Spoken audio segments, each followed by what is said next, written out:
Can cross live now to France 24's correspondent Ketevan Gorjestani, who's in the state capital, Atlanta.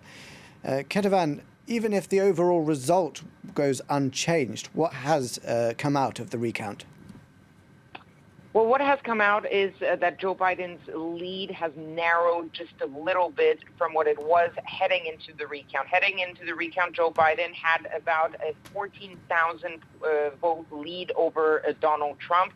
After the recount, according to the press release from the Secretary of State's office, Biden now beats Trump by 12,284 votes. Now, the election officials of the state of Georgia repeated over and over again during this whole recount process that there was absolutely no evidence of widespread fraud or widespread irregularities. The only thing that this recount found was about nearly 6,000 votes that had not been counted in the initial count after the election. Once those votes, those 6,000 votes were counted, they realized that it had netted Donald Trump a few votes, and that's why that margin has shrunk for Joe Biden. But as you said, it has not changed the fact that Joe Biden has won the state of Georgia according to that official recount. This recount that has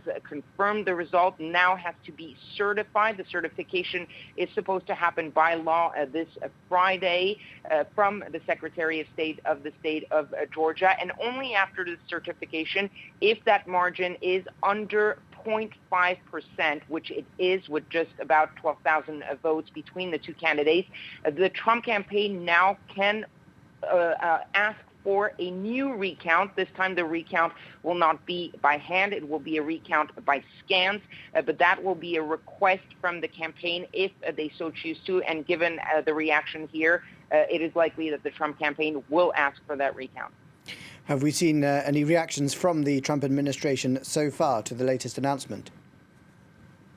There hasn't been yet a reaction to this official result, but Donald Trump has been attacking this recount ever since it started taking place. He called it a joke. He called it a fraud. He said that this recount was not being done the proper way. We saw the two sitting Republican senators of the state of Georgia put pressure on the Secretary of State, who is also a Republican. They called for his resignation. You had other senators from other states calling in, trying to put pressure on the Secretary of State to try to stop this recount, to not certify those results. So there's been a lot of infighting among the Republicans over this recount, and the people, the voters, the Trump supporters are hearing that message loud and clear. Earlier, I was in front of the state capitol in Atlanta, and there were about few hundred Trump supporters who gathered there saying, "Stop the steal. This recount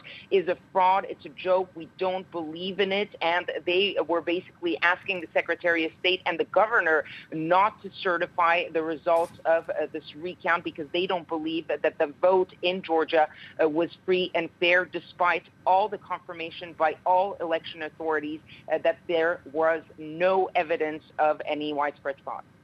Thank you very much, Ketevan Gorjestani, reporting for us from Atlanta.